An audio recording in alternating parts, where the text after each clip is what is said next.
Is there any moment where you felt that a meeting, a phone call, a flight ride, and you thought this is the life? Career is just part of life. Who or what shaped you the most? I'm extremely thankful to some tough bosses.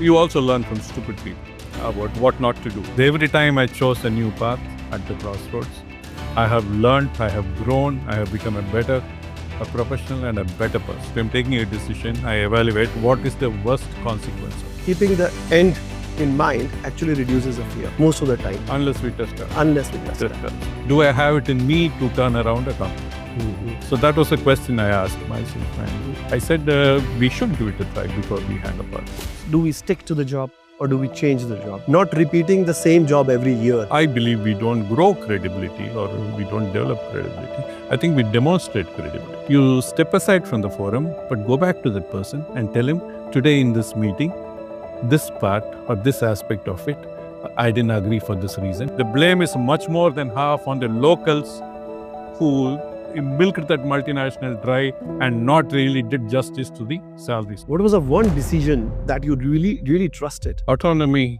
for the local team. Actual PDCA in motion. As a poetry, one first thing that I decided is performance culture. They say failures teach you much more than success. The guy screamed and said, do you know my chappal size? Standing up in a failure and facing consequences, I think it's more for people at the top. Be focused on the long term. Believe in what you're doing. What's the one illusion about leadership that you want them to drop immediately? Leadership is not just about being a CEO. And that to me is the illusion most of us carry. It's very lonely at the top. My best moments in my career, I always keep saying, was as a regional manager, not as the head of sales, not as a CEO of a company.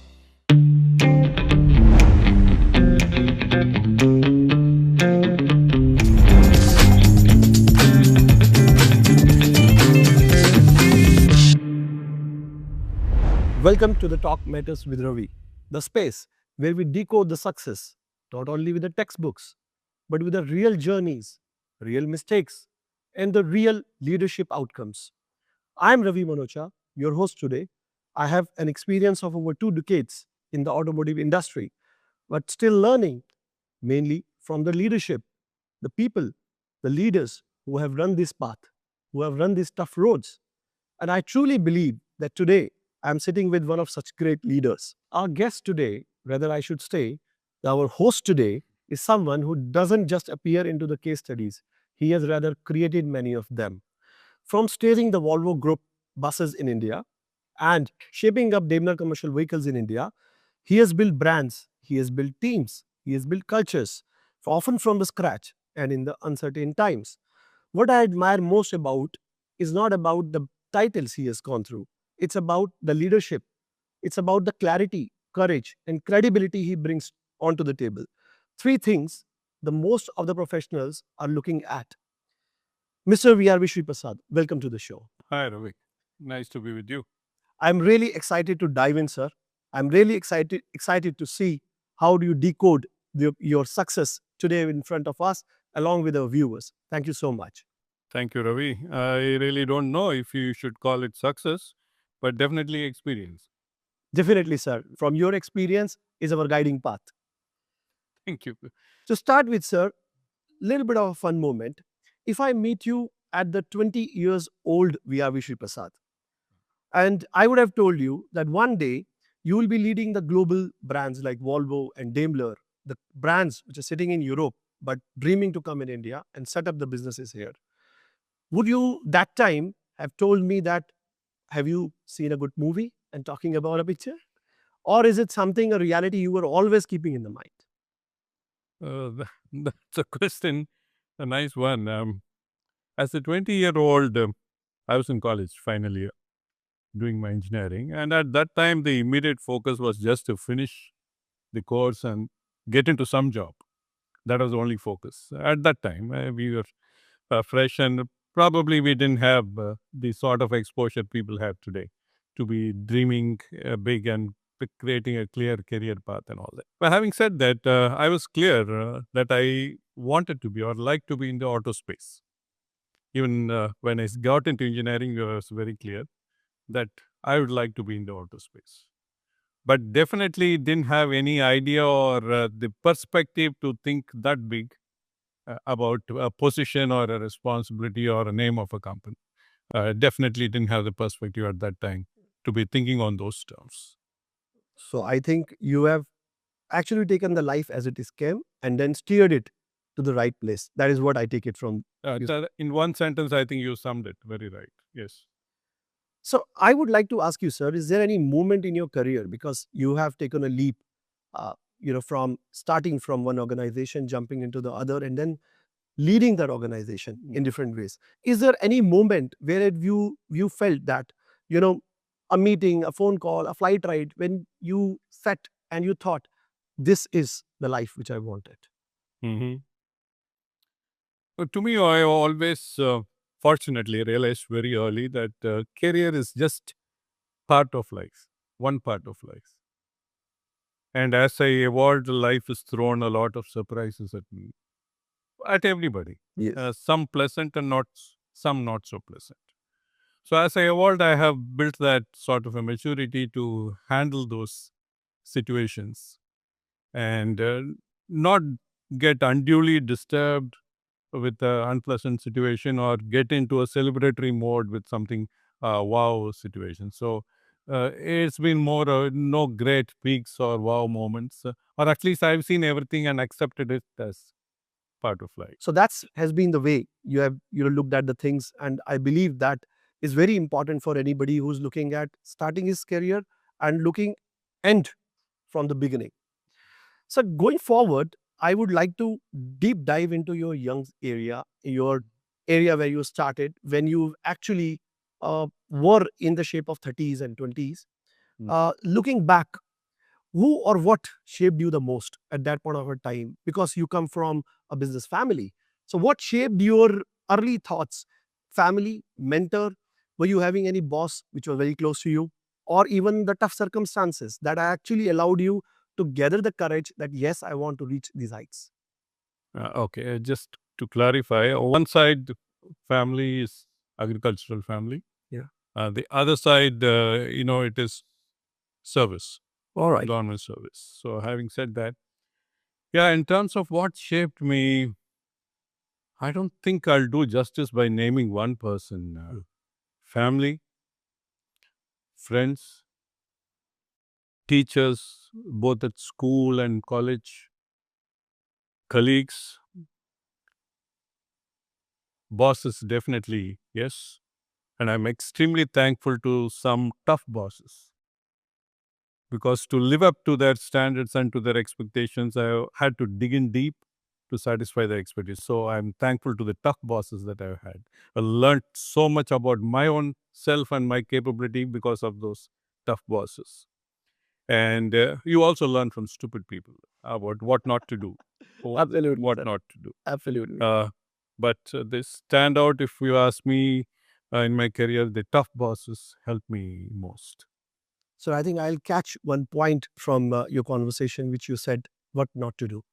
And I believe in today's situation, the most important thing is not to only know what to do today.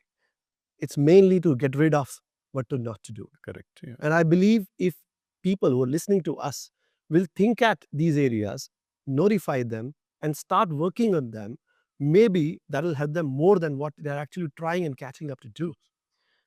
Great learning from this. Yeah, you learn from everybody. Yes, sir. So moving ahead, I want to ask you, in the earlier career, uh, were full of crossroads. Many, when you are entering into a new career, when you are trying to shape up and design the way your career should go, you meet across various situations. And was there a moment which is, where you took taken a risk and that didn't fully make sense on the paper, but somehow changed everything? That risk has actually proven beneficial to you. Let me go to your crossroads question first. Yeah. I think life is full of crossroads. In my career too, I think I've left the trodden path to be at a crossroad intentionally by choice. And whenever I was at a crossroad in my career, which is many times, I have somehow consciously chosen the least trodden path or the most challenging path. if I was still clear about pursuing in a current path and with the future a bit assured, I still chose not to tread that path, but deliberately chose a more difficult, not I wouldn't say difficult, a new path. What people at that time would have said a risky path when everything is smooth. But somehow for me, I've always chosen that. And today, with great satisfaction, I would say right decisions, because every time I chose a new path at the crossroads, I have learned, I have grown, I have become a professional and a better person. I think a very important point, sir. Uh, Choosing a new path. In today's generation, everybody wants to move very fast, and people are trying to accept those paths which are done, dusted, and learned. Hmm. But I also strongly believe that it actually takes them away from creativity. The kind of newness into the system, the kind of new discovery from the system goes away when we choose a path which has been driven by everybody and more predictable. And I believe that is very important. I would also, from my own curiosity, would like to understand that those moments of decisions when you try to choose between the path which is proven and the path which is relatively new. I'm not saying that it's always risky. Sometimes it's very risky, sometimes it's relatively less risky. So how do you configure your mind to look at that, okay, I am looking at this path because of reason A, B, and C. And I'm ready to bear the risks which are going to come with that.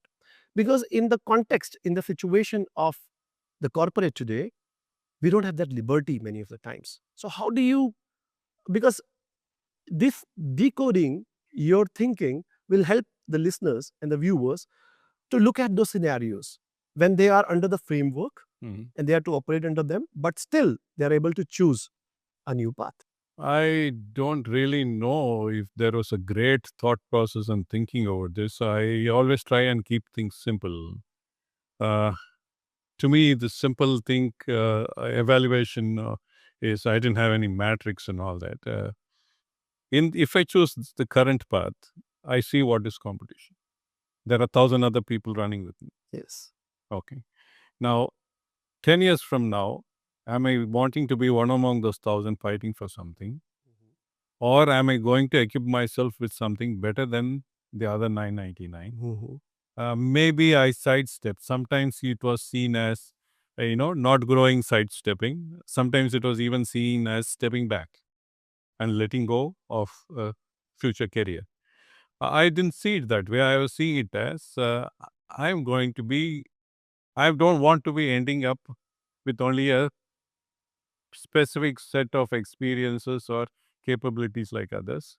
I didn't have any milestone in mind to reach. Mine was more about, hey, this is a nice thing, why don't we learn? Okay. And another thing that you mentioned, phrase, people don't have the liberty to take risks now. I don't agree there. I don't agree. My simple, a litmus test was very clearly, if I'm taking this path, what is the worst consequence? I always use this. In any situation, if I'm taking a decision, I evaluate what is the worst consequence of this. In a crossroad, I would have said, I lose 3 years. I lose some, you know, a salary part or a designation. Right. That's the worst. Yeah. Okay. So once I said, I am ready for that. Once you picturize what is the consequence Mm. and internally accept it, then there's no risk at all. Absolutely, sir. Apparently, I think we could decode from this is keeping the end in mind actually reduces the fear.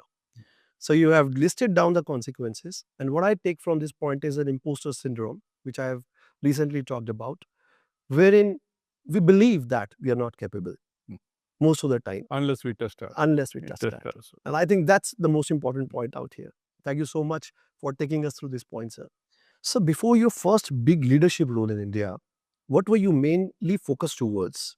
Building the capability in you, the credibility into the system, or the or gathering the courage? Okay, let me answer one by one. Capability definitely yes. Even in the current whatever role I was in or function, asking questions, learning from others. Mhm. Okay. uh, looking at new opportunities, being hands-on. These are some ways in which I improved my capability. Also, like your previous question, while at Crossroads, I made it a point to get into newer opportunities which are different from the path I was pursuing.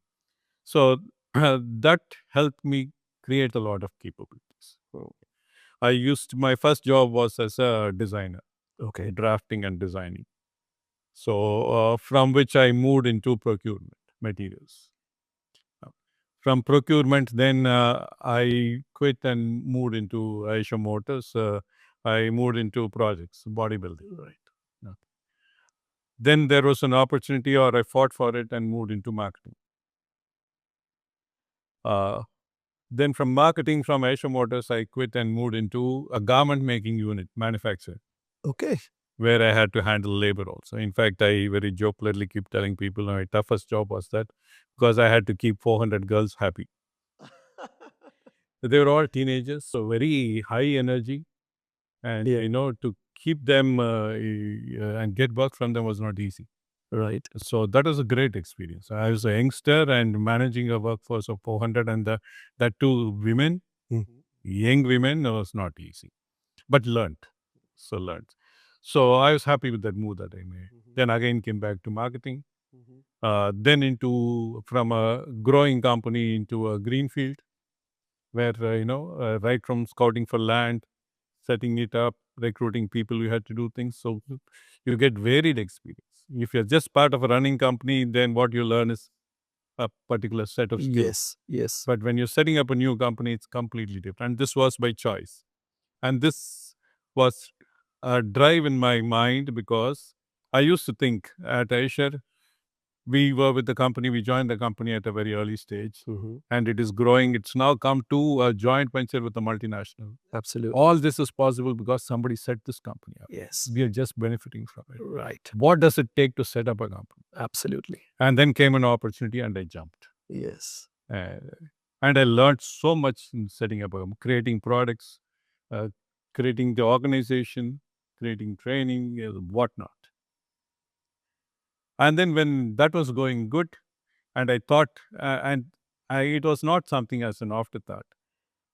Very early on in this greenfield, I set myself a target. When this greenfield reaches this sort of a milestones in terms of running smoothly, that would be the time for me to quit.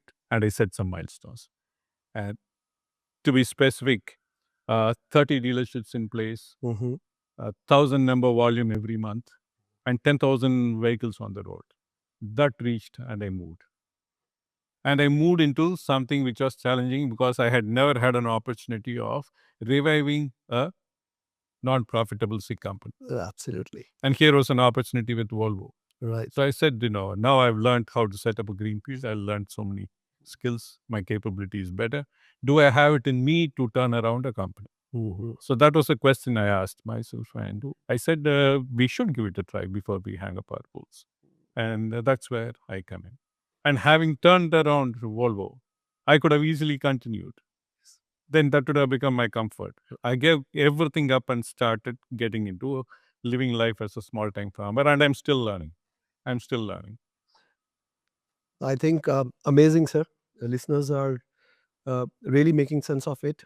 Starting from a designer, going into the purchase, then doing bodybuilding, and after that, a complete turn going towards a garment manufacturing. Yes, I was in garment manufacturing for 2 years. Steering the team of 400 women, and then, of course, taking the work out of them and moving into a greenfield project of a European brand. Yes. And I believe that most of the time, there's a question of complacency, which holds us. As you rightly said, you could have easily, a turned around company, you would have easily done your career with that, even getting extended and moving forward. But you chose different paths, and most of the times. And I think that's life. It is. And from my experience, what I used for my own self as the time to move, you said some call it complacency. Yes. For me, it's a stopping of learning and complacency. I would put a period, this is very generic. I'm not being specific and this might not apply to everybody. Depending on what level you are, between 2 to 4 years is a time period beyond which Yeah. one should not stick to that position. Right. They should find something new to reinvent themselves. Well, I think so. That's the curiosity. And I believe that there is a kind of a saying and there is a kind of a dilemma wherein people say that do we stick to the job or do we change the job? And I believe I heard from you, it's not about only changing the job, it's changing the role, which is very important. Not repeating the same job every year Correct. is an extremely important part of this. Yeah.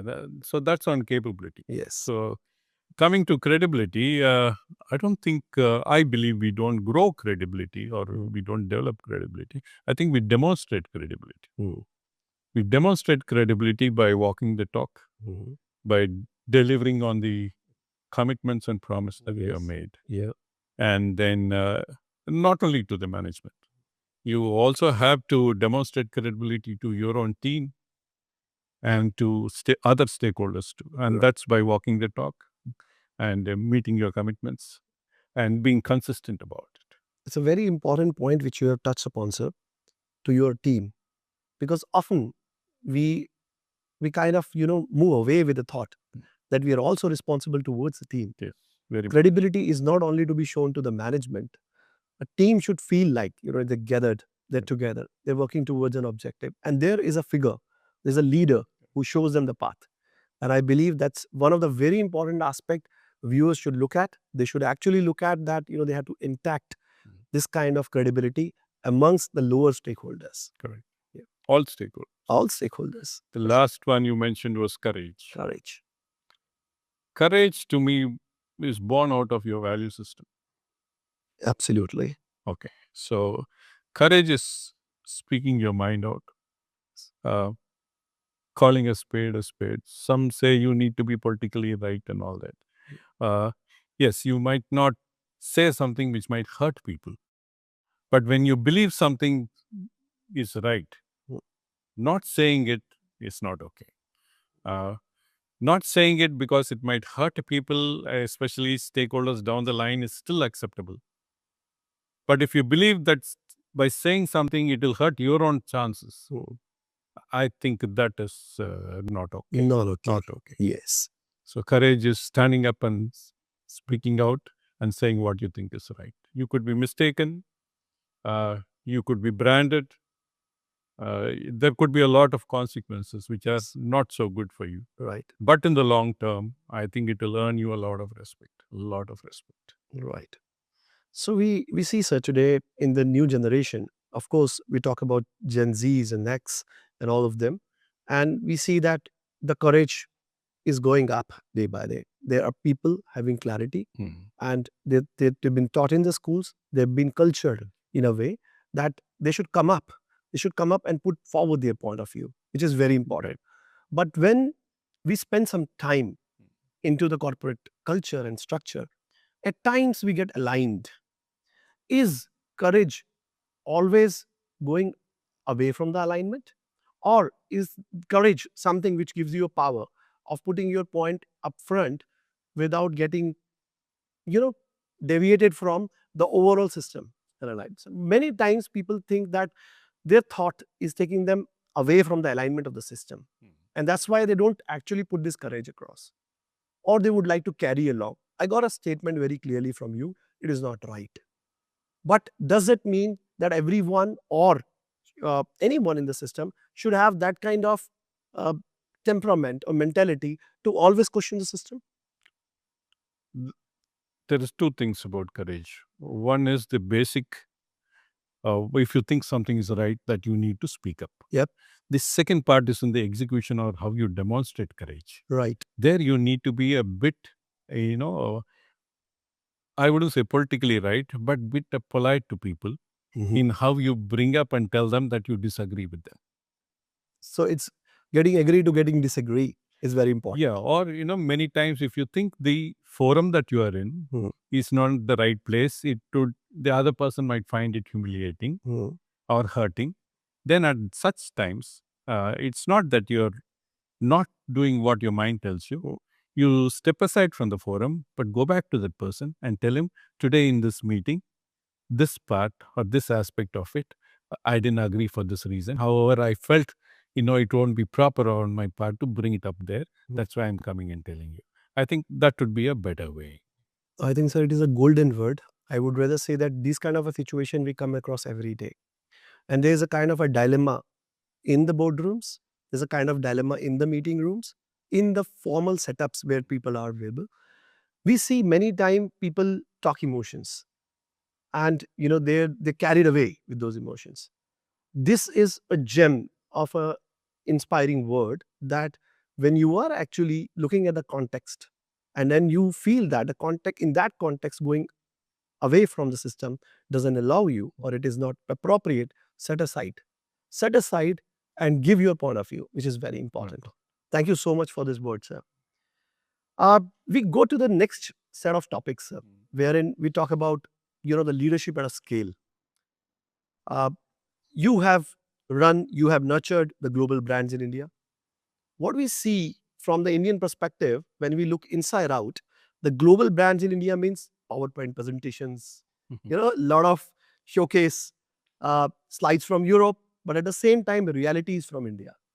You don't have anything which is already set it up. There are rough things, Indian highways. So how did you balance global standards with the Indian jugaad, without losing the sleep? This is a good question. And yes, we face this. Yeah. I would say that, any multinational that comes into India, not just in the auto space, any multinational that comes into India in whatever industry they are, this is an important issue that will Yeah. come up.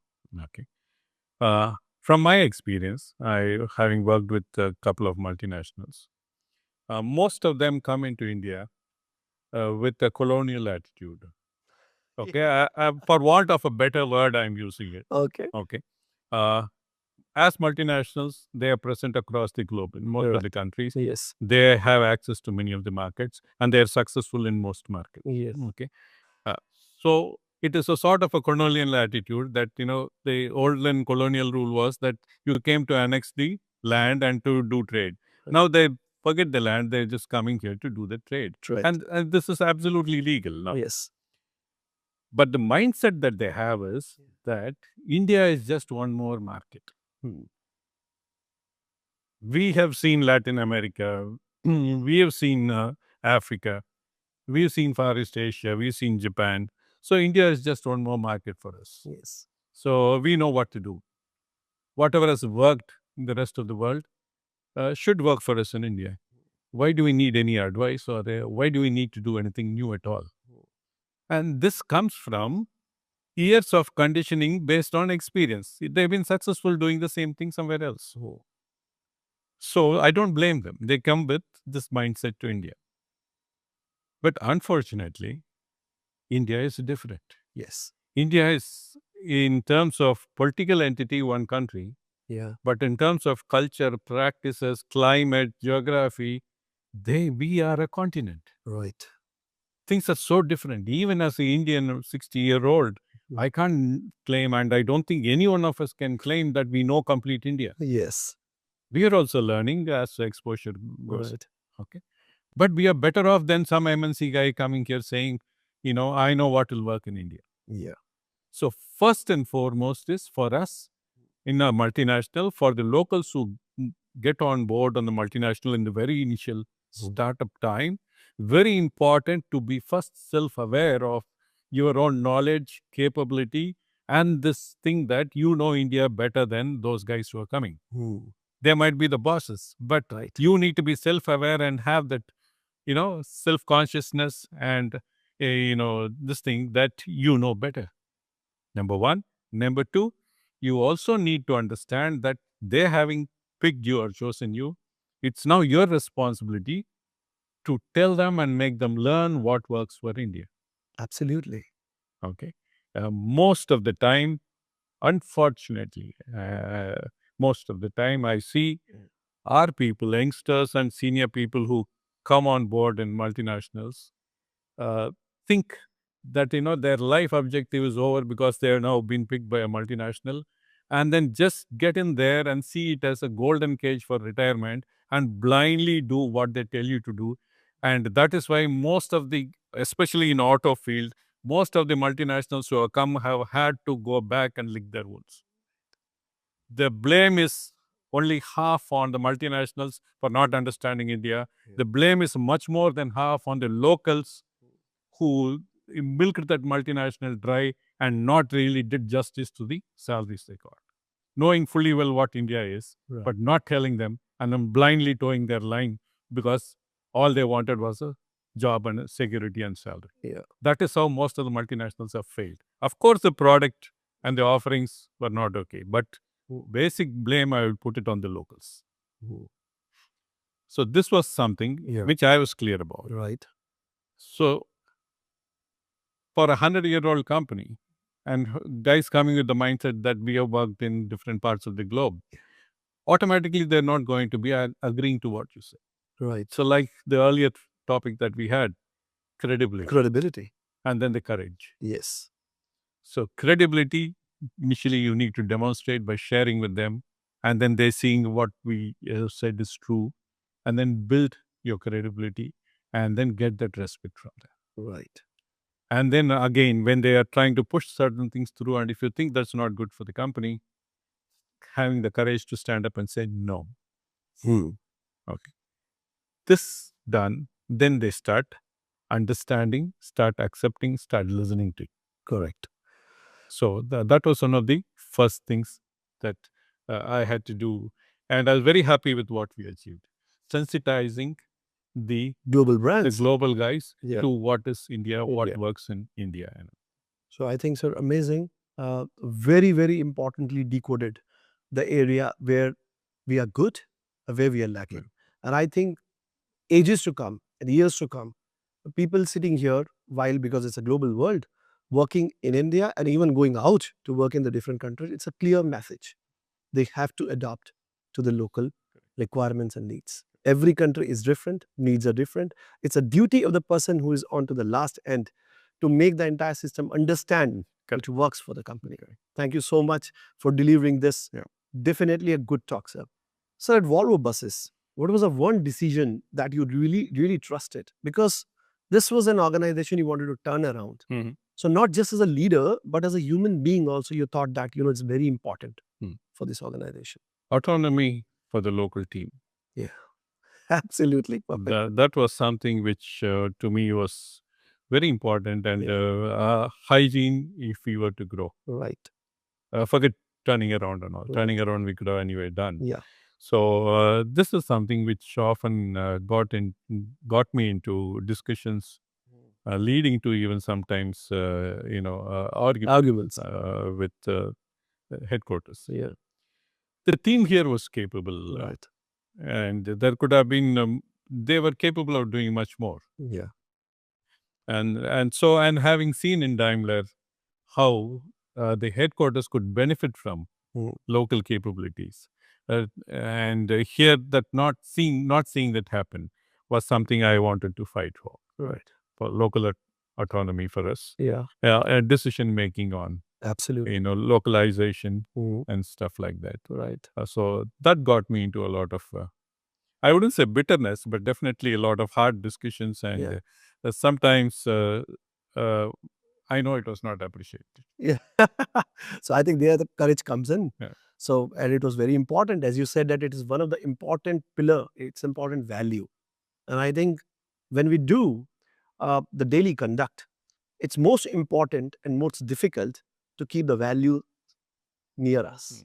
So, if we keep the value near us, we always think through the value and filters it, I think our decisions are going to be always right. Yes. When moving to the Daimler India CV, sir, it was a greenfield project. So you built culture, people, process, purpose, everything from zero. It was from scratch.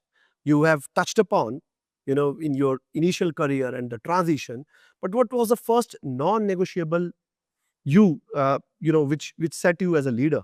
Anything which is you feel that, no, this is something I have to do when I'm starting the organization from the greenfield. I'd like to mention a couple of things. As I said, as a culture, I had to sensitize the Daimler guys to what works in India. But the little that I was working with them, I also understood their strengths. phenomenal planners,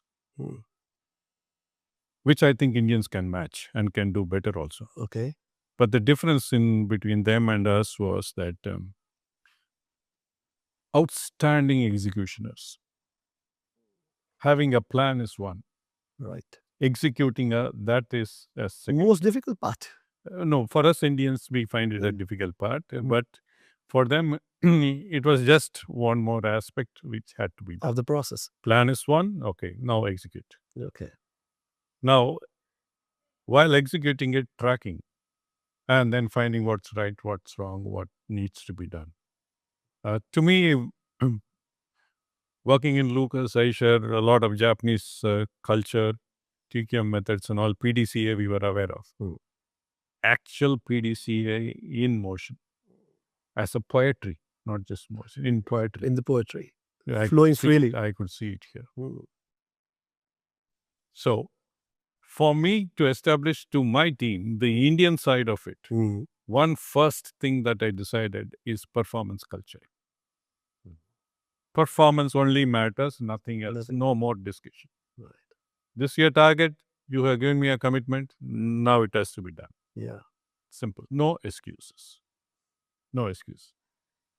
Find your ways and means of doing it. And I believe that it can be done. Yes.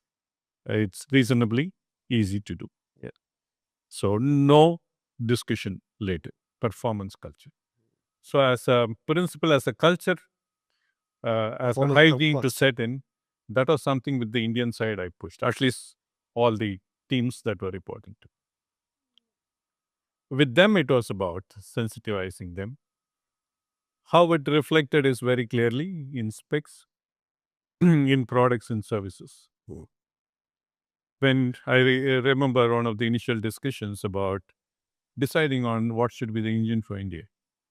At that time, we still had one of the companies with 115 horsepower for a truck, heavy duty truck, and the other one had just moved to 175 horsepower.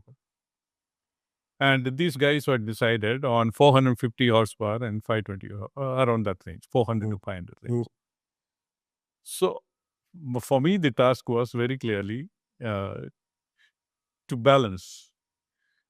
I can't blindly ape the Indians. We need to upgrade the market. So, we chose the 230 and 280 horsepower. And it was a major climb down for them from their own specs. But then in retrospect, in hindsight today, I think very wise decisions. Absolutely. We not only upgraded the market with everybody else following and moving up their engine specs, but we were able to hold good also for, I think they're still holding They're good. still holding good because it's a quite distinct. Yes. Yeah. So that was one. I have an interesting discussion I had about sensitizing them and balancing out, on which I compromised. Okay. Warranty at that time for engines in India used to be 100,000 kilometers. Yes. Okay. So, beaten life. Right. So, once we chose the engine, 230, 280 horsepower. So, they said, okay, it comes with a beaten life of 1 million kilometers. I said, but today we have competition giving 100,000 or 1 million is 10 times more. Correct. So, I said, okay, get it down to 500,000. Which is more than enough. Yes. Okay, I remember the head of R&D, after there's complete silence, then the head of R&D stood up and said, Sri, we're sorry, my R&D is refusing to do it, cannot do it. We have always been setting targets for them to take the beetle life up. Yeah. They don't know how to get it down. So can you live with Right. 1 million? 1 million. Yeah. So I was more than happy with that, Yeah. Sometimes, we learn from both sides. Yeah. And that's important. And that sets the new standards. And of course, being open to listen to the right points is always very important for the leadership. And be receptive, be understanding, and evaluating it before taking any decision is the way to go. But not just for Daimler. I think for India, the biggest lesson from Daimler, I would say, is performance culture. We can benefit from it. We have to adapt it as hygiene in any work that we do. Any work, any industry, anywhere that it has to be there. So I think note it. And the major point out of this is that the first basic principles to stick around is performance. Because the company exists is performance. Correct. So I believe that, going forward, the listeners who are viewing us, are going to look at delivering the performance as the ritual, Okay. not only as one of the KPI and criteria of the company. And that's a great advice, sir.